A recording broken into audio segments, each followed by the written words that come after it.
Hello and welcome to the podcast. I'm Karen Weaver. As my longtime listeners know, I enjoy having college presidents come on this podcast and talk about college sports, what their campus is doing, how it's adjusting to the new world order of conference realignment, revenue sharing in D1, et cetera, et cetera. Today's guest will likely take that discussion to a whole nother level. Michael Sorrell has been the president at Paul Quinn College in Dallas, Texas since 2007. Paul Quinn is an HBCU institution competing in the NAIA. To say he has been a transformational leader at PQC would greatly understate his impact. One of his first actions he took as president was to drop the football team and turn the open grass field into a food garden to feed their Dallas neighbors. But we will cover so much more, including his interest in buying an NBA team. Yes, a college president wanted to buy an NBA team, and navigating his son's college recruitment as a very, very, very good high school basketball player. Michael, welcome to the podcast. Thank you, Karen. It's always good to be with you. It's really great to finally have you on the podcast, and what a perfect time to talk about things. So give a sense of who Paul Quinn is, how it has evolved since you've been there in 2007, and the transformation that you've created on that campus. Sure. The story I like to tell people is I'm the world's worst interim college president.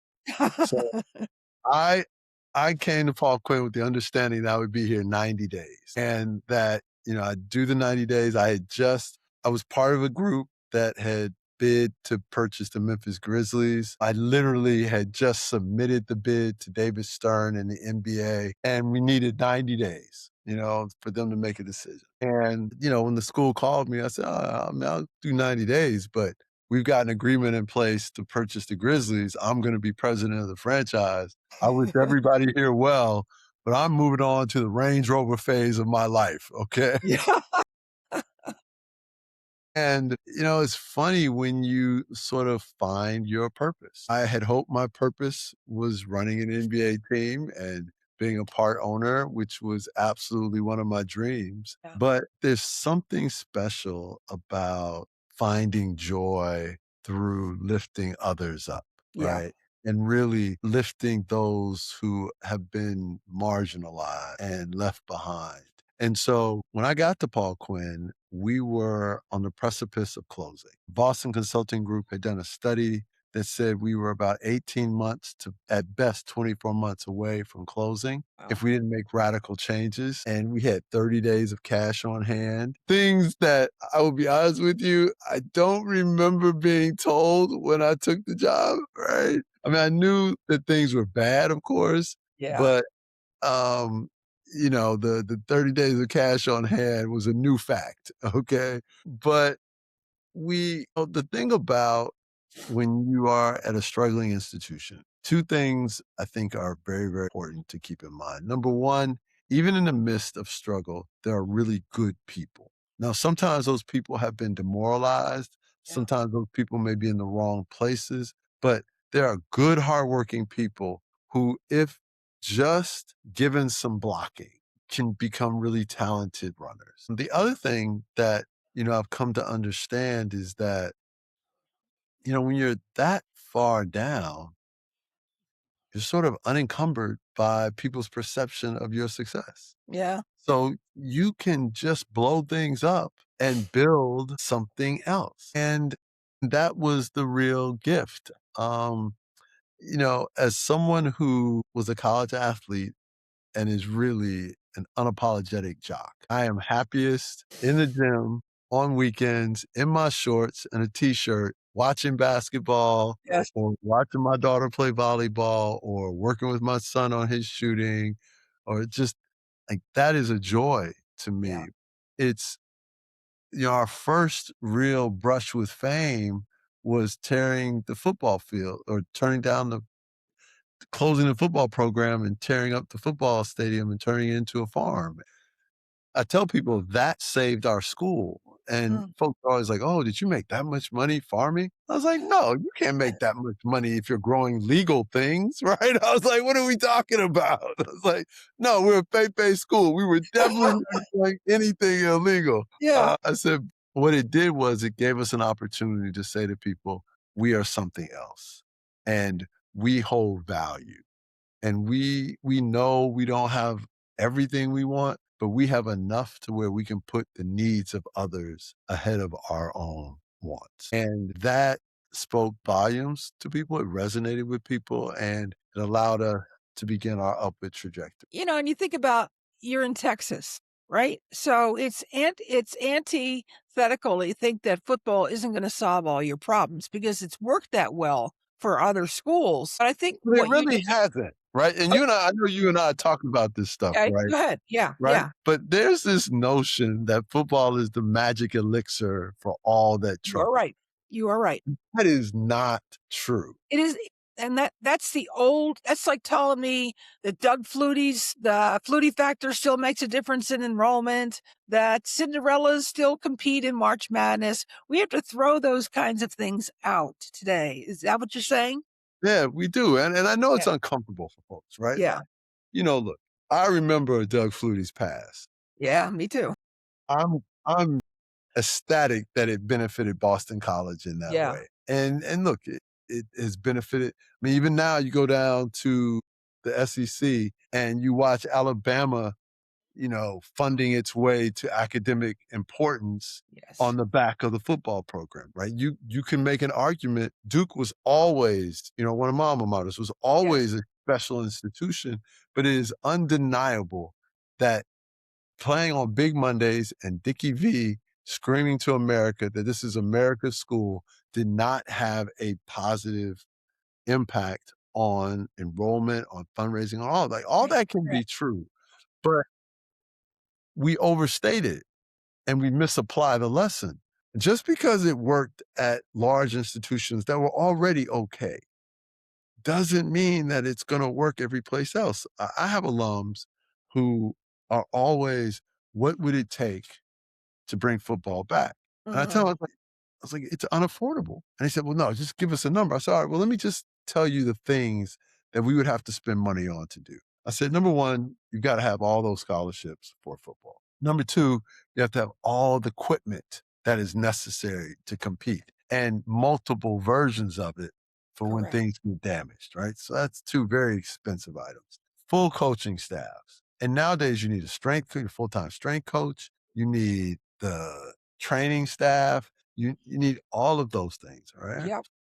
Then you need a facility to play the games Right. and to practice in. Most people now wanna have a place to practice separate from where you play. Let's just say you just have the one stadium. Now, you need a band, you need cheerleaders. All those people wanna be scholarshiped, by the Of way, in course. some way, Yeah. shape, or form. With the band, you now need a music program because those folks they want to major in music related Yeah. subjects. Yeah. So then you need a major, you need faculty members, okay? So they all need scholarships. Now, let's talk about what people don't want to talk about. Title IX. So you've got to fund not just the creation of at least four sports, but you have to build the facilities for those Yeah. four sports. That's right. You have to pay the coaching staff for those four sports. And you have to pay for increased insurance costs because football is an inherently violent sport. It's not of all. And the other piece that people miss, where are all those people going to live? So now you've got to build housing. And what winds up happening is you fund this on the back of student activity fees. Yes. So your Yes. students are paying more for this luxury good. I just don't think that's what we really should be doing. I really appreciate you outlining that because, I've certainly had enough folks on this call who've truly been told by their boosters that a better football team will solve a lot of your problems. And we have got to be able to feel confident enough in our vision and our mission that we can push back on that. And you were in a situation where you were months away from closing, months away. And you were in a position that was a little bit strategic unwittingly that you could push back and say, no, I don't think it's going to work. And Yeah. here's why. And you went in the whole other direction by becoming an urban work campus. And explain to the audience what that means. Sure, sure. So effectively, our student, and let me just say, I want to give a shout out to the exec doc program at the University of Pennsylvania for providing me the platform to write a dissertation that I could then apply as Yes. this. So, Yes, I'm forever gonna have love for our alma mater in that that's regard. right. But And I loved having you as a student, so there. thank you, and I enjoyed having you as a professor enough that I still stay in touch, right? Like, so That's right. That's right. but what I began to realize early on at Paul Quinn was the real problem we had was scarcity. It was the inability for our students to do simple things simply. And as someone who admittedly did not grow up with scarcity, right? My family did well. I was very, very fortunate. Proximity to poverty changes you. Yeah. And I began asking myself, why do people have to live this way? And what can we do from where I sit to change that? And I'm always fascinated by people talking about, oh, education cures poverty, as if it's just some magic trick, right? Like I have a degree, now I'm no longer poor. That's right. With all due respect, money ends poverty, not just education. And what we realized was that our students were already working. I mean, students work something to the tune of 80% of all college students are working close to 20 hours a week or more. So the notion that the experience that I had going to college, where it was a residential college in an idyllic setting, and I was an athlete and, I mean, I worked just because, right? Like it Yeah. wasn't not necessarily needed to work. It was just part of what my what my package looked like, right? And so um that's different than how most people are experiencing college now. Yeah. They're working because they have to work. It's not work study job. I mean, it is, I need this to make ends meet. And so we just said, well, what if instead of asking our students to go work these midnight shifts and things like that with jobs that hurt their grade point averages, that don't necessarily prepare them to be Yeah. competitive in the workspace? What if we went out and got internships and they go to work in those and the intern partners pay, us to us for the students to cover like scholarship costs. And Okay. once they make a certain point, they get the money back. And that's what our work program does. It gives you real world experience. You work up to 20 hours per week in off campus appointments with corporate partners, and it gives you a competitive advantage in the marketplace. It's been extraordinary. And it really, really is a blessing to our students and to our institution. But I think sometimes we miss that people need these things. And by the way we do it, everyone has to work. So if your parent owns McDonald's, that's great, but that's not getting you out of the work program. When Right. you Right. come here, you are in the work program. It is the equalization of work, and just we make no assumptions that anyone here should be able to buy their way out of the work. So one of the things you were telling me about before we got on the recording is how many people talk about your gym Yeah. over everything else that you've done on campus, all the grand initiatives and transformational impact that you've had on your students' lives, your faculty's life. Everybody wants to talk about the gym. First, tell us what the gym looks like Yeah. and why So you think everybody wants to talk about it's a very humbling experience, right? it. To think that, all these clever things you've done and no one cared. Okay. Right? No one cared. I'm thinking, oh, we made up our own version of higher education. Surely this will get us rid of that. Right? Like, that's not right. What people are excited about is we built a new gym probably about 5, 6 years ago. It's the first new building on campus in almost 50 years. And it's a history lesson. And so we turned, and it was always going to look cool, right? I mean, I love design, Yes, and you do. it it's just sort of a thing. Like, we've redone the campus. I mean, it's little did I know I probably should have gone into architecture or design. Like, it's probably going to be a lot better than my law career would have gone, right? So, but the gym, when we started getting really into the nitty gritty, was when the state of Texas wanted to start erasing Black history. Mm, And there was this movement where just to act as if slavery wasn't slavery and Jim mm, Crow wasn't Jim Crow and all of that.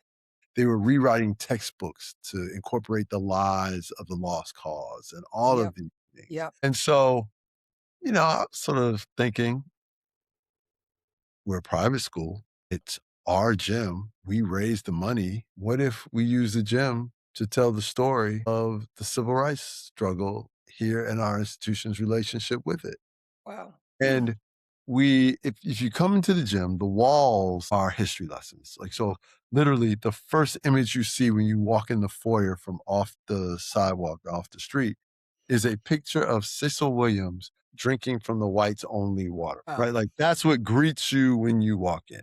You then walk into the court, into the arena, and the floor is black and gray, but it's a picture of downtown Dallas in the early 1900s. Huh. The reason why it's significant is because during that time, Dallas didn't allow Blacks and Latinos to walk around freely in downtown. You weren't allowed to shop. Okay. You couldn't do all of that, right? It was Jim Crow era. And downtown was seen as the pinnacle of white society and success. So we took the pinnacle of white society, we turned it into our floor, and every day we trample on the racism that it represents. Oh, did you think about that as you were designing that? I mean, seriously, that takes some real Yeah. planning and thinking. So it was a joint effort, right? We had several iterations. I knew I wanted downtown Dallas featured, and I was having conversations with different graphic designers, Mhm. and no one was really capturing what I was saying. And the gentleman who did it, amazing guy, owns a company called Freaky, right? Freaky 3. And I'm explaining it to him, and he said, "I got it." Right? He's like, "I got it." He Wow. goes off, he comes back with the picture of downtown Dallas from the 1900s, and he said, he lays it out, and I was like, "That is it. That's the image." Now, part of it is because, look, if you really want people to resonate with the lesson you're trying to teach them, you gotta make it cool, Yeah. right? Like, It's you true. gotta make it something where people are kinda like, this like, "I'm Yep. receiving what Yep. you're giving me." Yep. Yep. And he did it, and I saw it, I said, "This is it. This is it." So he had the ability to transform my thoughts, which probably I wasn't doing a spectacular job explaining. He got it though, and found that picture and made it come alive in a way that perfectly captured what it is that but Well, it's an amazing court, and people come in it and they are speechless. ESPN said it was the best court in America, best basketball court in America, and it's funny to see, if you notice since that time, basketball courts have sort of undergone a they have. transformation. They have. I know. I was thinking about that during when the Big 12 had their lovely glass court going on during the tournament. I was like, "What Right. is going on Were here?" we really shocked that didn't work, right? I know, I know. No, I thought your court was one of the very first I'd seen with that kind of really impactful coloring and design and that type of thing. So that's a very, very cool story. I appreciate you sharing that.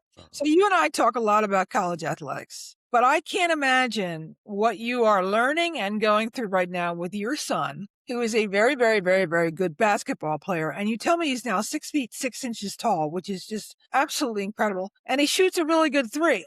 That's also true, right? So, Yes, he's considered one of the best shooters in the state of Texas and in the country that's as a incredible. freshman, right? Okay, so he's a freshman in high school. He's got 3 more years of this recruiting. Tell us about what that process is like, not only for him, but also for you as a dad. Well, as a father, it is really special.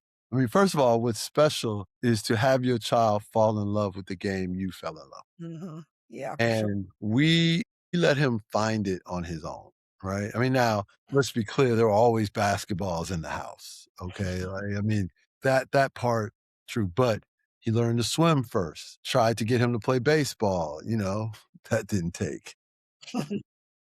He was too thin to play football. We didn't believe in playing football at a young age anyway. And it was all of these things. But when I put a basketball in his hand, he loved it. Right. I mean, like, he literally picked it up on his own. And we would come down on weekends after I finished the program and go to the gym, and he would wanna stay for 2 hours just dribbling and shooting.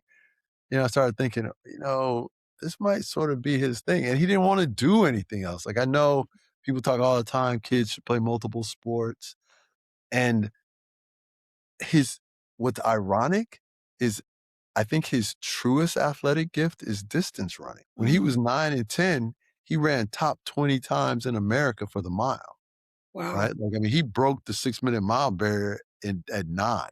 Wow.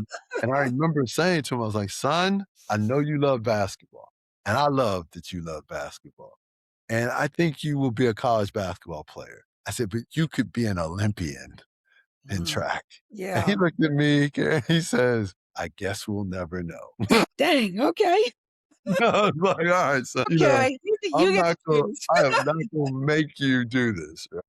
But he works at it, he loves it, and when he was 9 was when COVID happened. Okay. We were fortunate because, we had closed the school and sent everyone home, and we were operating remotely. So, we had 2 little kids at the house and a big college campus and no one was on, so we would just come to the school every day, and the kids would run around and, Yeah. then we go home, and he sat me down in the gym during one of those times and said, "Dad, I really wanna play basketball." I said, "Wow, son, I think that's cute. That's great. Daddy's very happy." He said, "No, no, no. I really wanna play basketball." He's like, "These are my goals." He's like, "I wanna be the best shooter in the country. I wanna be in the top 5 in my class." Like, he starts going through a list of things, and I was like, Wow. "Hey, buddy, I love it. I'm here for you, but you need to know that's hard, right? What you're talking about means you're gonna miss a lot of things." Yeah. I missed a lot of things growing up playing. I missed a lot of family occasions and stuff like that. I said, I don't regret them by any stretch of the imagination. But I said, your mother has a very different vision of your childhood than what we're going to embark upon. He has shown a fidelity to his dream that really is inspiring to me because every 6 months to a year, I was like, "Are you sure you still wanna do this?" He's had some injuries, and I'm like, "Are you sure you wanna do this?" And he looks at me as if I have lost my mind for even suggesting that Yeah. this might not be what he wants to do. He's grown significantly in the last couple of years, right? Like, he was I guess 2.5 years ago, we went to the pediatrician, and he was 5'8.5", maybe, right?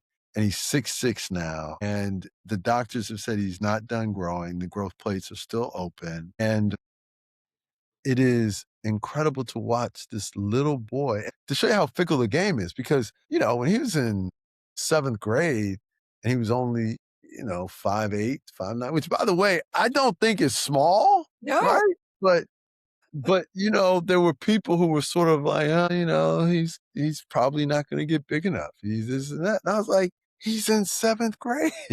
He hasn't even met puberty Right. yet, right?" Like, Right. I mean, what are we talking about? And so now to see him, because now everybody loves him. Everyone is, we were always a fan, right? But to have a son who's going to be a Division I college basketball player in this era, and knowing that, 5, 6 years ago, he'd already be sitting on a number of Division I offers, right? Because that's just how things were back then. Yeah. Now, with the portal and with people being a lot older and all of those things, it's a different equation. But on the flip side, it is inconceivable to me that he, in a few years, will be in a position to be paid Yeah. to go to school to play the game that he loves.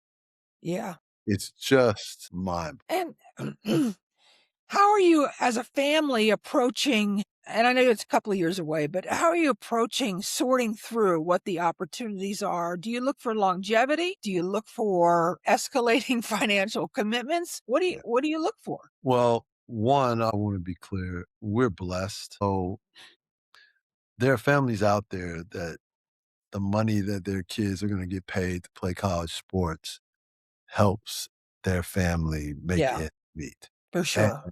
and I think they should be compensated, right? I don't think the problem in college sports right now is the fact that players are getting paid. The broadcast rights came in. and coaches started making an astronomical sum of money. Yeah. I Yeah. don't know how you justify not compensating the players. Right. Where I think things have gotten off track is the transfer portal. And this, you can just transfer wherever you want to, combined with the money. I think there's needs to be some modification. I mean, look, I think you should be able to transfer, and I think you should be able to transfer one time, no restrictions. But you have people out here graduate. I mean, transferring 3, 4, 5 times. That's right. First of That's right. all, you're never going to graduate from college. No. You've That's lost nobody enormous. talks about that enough. Yeah. No, they Yeah. don't, because they treat the college experience as if it's transactional in a way that it Mhm. isn't, right? Where are these people going to graduate from? That's number 1. Number 2, what are you going to do? I don't hire people who change jobs every year or every 2 True. years.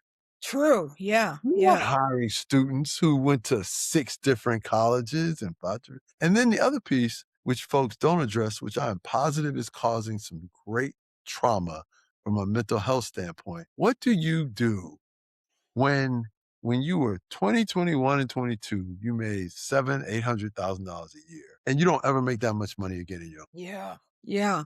And how do because you feel about your self-esteem? How do you feel about was the degree valuable if they ended up getting one because you didn't have any time to focus on all the things that go into making that degree and that work experience valuable? You were so focused on hoops. you just I mean, I think Mm. we've set a number of people up for failure. I worry about whether or not these institutions have developed an adequate amount of support. Yeah. Me too. I know they haven't dedicated enough, financial advising and education. Yep. So I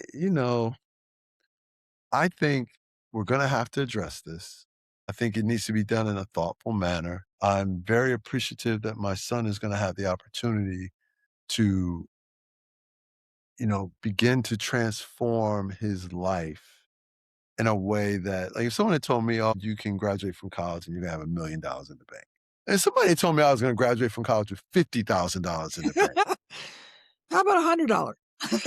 I was glad to graduate and not be in debt, right? Like, I mean, Yeah, it was exactly. a different value proposition, but I think we have been naive about many things in this space. But I think the NCAA is going to need to address the fact that they have been asleep at the wheel on this. Yep. And have, as a consequence, the pendulum may have been too far over here, but it is definitely too far over here right Yeah. Yeah. Yeah. As we wrap it up, you were kind enough to write the foreword for my upcoming book on understanding college athletics for university leaders, and I'm grateful for that. And one of the conversations we had leading up to you writing that was you were worried at that time about the sustainability of the NCAA model. Do you still share that concern? And do you have any offers or ideas of what could be done to get it on the right track? Oh, well, I think my concerns have borne themselves out. I think I think we are in the winter of the traditional NCAA system. I think what we are going to see are the Power Four schools breaking away. If not all the Power Four, I think the SEC and the Big Ten, I don't even know, was it like 300 schools in the Big Ten now? Maybe just 250. And I grew up in the Midwest before people Yes. mad at me. I'm a Big Ten loving man, right? So I tell the joke, tongue in cheek here. But, I think those schools have a real case to be made Yeah. that it doesn't make sense for them to be governed by anyone's rules but their own. I think if people could figure out a replacement for the March Madness, I think we'd already be there. The Okay. March Madness is incredible. Yeah. And I think as long as that captures people's hearts, it's harder to move away from it. But I think we really are in the winter of the NCAA. I think I think the failure to lead in a comprehensive way, in a Yeah. coherent way, in a consistent way has made people begin to look for a different solution. I'm hearing a lot of those same discussions. And that's why I'm so grateful to have you on the podcast today because you bring such a deep insight that very few presidents have. to this space, which you know and I know is such a crucial part of the collegiate experience, no matter what level you play. And Yeah, the messages it sends, the awareness that it brings to a campus can't be denied. But I think what you found is you found Paul Quinn's mission, and athletics is a part of that, but it doesn't dominate that. And I that's think right. that's what other schools are really starting to think about right now. What is our purpose in this ecosystem? And to be do something different and special gives you advantages that others don't have. I think that's exactly right. Yeah. Very Yeah. well said. Absolutely. Michael, thank you so much. I'm so grateful to spend some time with you and to connect. And you and I could sit there and watch, March Madness all day long and have all kinds of stories to tell. Sure. That's a lot more fun than listening to people complain, right? You got it. You got it. You got it. Thank you so much for joining me. I appreciate it. No, it's always good to see you. Best of luck.